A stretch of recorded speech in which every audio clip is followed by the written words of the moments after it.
Continuing now with our lead story, a conversation with Sarah Palin. Her new book, Going Rogue, will debut at #1, and it'll be a huge bestseller for HarperCollins. That's because Governor Palin has millions of admirers, despite the unprecedented media assault. I was in Minneapolis, as you probably know, watching your speech when you were nominated. It was a, you obviously lights out speech. No, they say the difference between a hockey mom and a pit bull? Lipstick. Did you know, after you gave that speech, that the media was going to hammer you? Did you have any idea that they were going to come after you the way they have? You know what I thought they were going to come after me for? Getting a D in a college course 22 years ago. That was the big controversy in my little world. That was a skeleton in my closet that I thought, crap. So once the media finds that out, then it's going to be a... So you didn't know they were going to come after you? No, and neither did the campaign. Had the campaign known, then they would have had, practically speaking, things like a binder full of information about me. Can I say something bold and fresh? Please. You should have known. You are a pro-life woman, a pro-gun woman. You didn't think the elite media in New York and D.C. was going to put a target on your forehead? Not to the extent that they did. No, I didn't anticipate that, and evidently those running the campaign didn't anticipate it either. But, you know, they did what they did, but I'm here where I am today, meaning we plowed through a lot of that stuff that they threw our way, a lot of the darts and the arrows thrown our way. I'm still standing, and I'm here with Bill O'Reilly. I think that's a bit of a victory. Oh, I don't know about that. Okay, so you and the campaign were unprepared for the vitriol. See, I knew. When I watched you on that stage, I said, here's a regular person, which I think you are. I don't know you that well, but I think you're a regular person.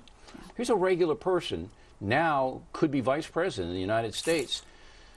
Those pinheads back in New York and D.C., they're not going to go for you, primarily because of the pro-life stuff. How would we have known, though, that to the extent that it would have been made manifest their disdain for the normal American? And I am a normal American, and when it comes to my pro-life views, there are more Americans today saying that they understand the sanctity of life and that they are pro-life than they are pro-abortion for the first time in decades, I believe it is. Okay. The latest poll has you with a 23% favorable. 37% don't know. You do the math, okay, and you're up at 60% of people who could like you.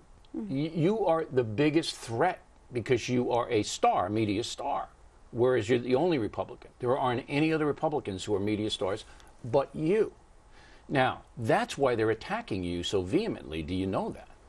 I don't know why they're attacking me. You're a threat. Well, okay, whatever. I do know, though, that you are spot on when you say perhaps they fear, what you're suggesting is a voice being heard that's coming from the heartland of America. And I say that figuratively and literally. You're a populist. A populist, yeah. You know what they're calling you now? No. Evita. Well, Ava Perón. That's who they're calling you now. Well, I don't know, but the liberal media is going to do what they do. And more Americans, though, are getting disgusted with what they're doing. And not just because of any kind of personal or political attack on me. They're just saying, you know what, enough is enough. There is no longer a mainstream media that can be trusted to be objective and fair and balanced. I agree. People are getting their information. That's why Fox does so well. Exactly. What was the worst personal attack on you? I think the attacks that had to do with the suggestions that Trigg should never have been allowed to be born, of course. That a Down syndrome baby should have been aborted. Yes, that was pretty hurtful, pretty harmful. But the personal attacks there too, you know, that's something that we've dealt with and we've plowed through it and then we moved on. There were some practical things, though, that took place within the campaign that I wrote about in the book that were extremely disconcerting and disruptive in the campaign, like my personal emails being hacked into and then being broadcast via media outlets. It's lucky you didn't say anything scandalous. Well, I know they were looking for it, though. Yeah, I mean, it was mundane. like a modern time break-in of a campaign headquarters because electronically that is my campaign headquarters. That's Watergate light. Yeah. David Letterman Were you really mad that he made those jokes? I reacted, again, my reaction to a reporter who asked me about the joke that he made But about, in hindsight. about my 14-year-old daughter being impregnated by a baseball player. And my reaction was, oh, I thought that it was atrocious. It wasn't funny. And then from there, I think the spin kind of was that I was absolutely outraged. It gave me an opportunity to say that that kind of humor is pretty outrageous. It was a degrading comment about a young woman, and I would hope that people really start really rising up and deciding it's not acceptable. If Letterman invited you on to plug the book, would you go? No, I don't think I would want to boost his ratings and participate in that, no. Okay, interesting. Oprah asked you about Levi Johnston. Will he be invited to Thanksgiving dinner?